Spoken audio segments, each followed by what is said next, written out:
Right. Siyakubingelela sawubona.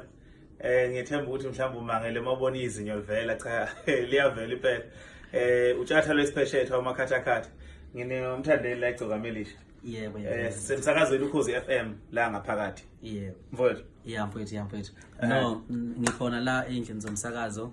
Bengizohlangana nomfowethu ngizoxolisa nje lapha na okwaba khona nephutha khona. Ngicela ukuthi abalandeli ikakhulukazi beGcokamelisha abalandeli ngicela ukuthi bazi ukuthi njengamanje yonke into ihamba kahle. Mina ngiartist nje ngiyacula umtshatha umsakazi udinga ukuhlonishwa nokunika isithunzi sakhe, and then abacula sebethola ukusizakala ngalento le hayi shame bahambe wrong.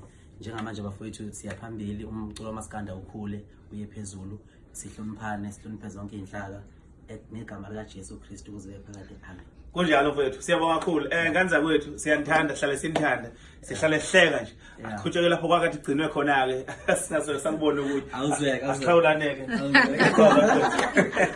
Shabsha.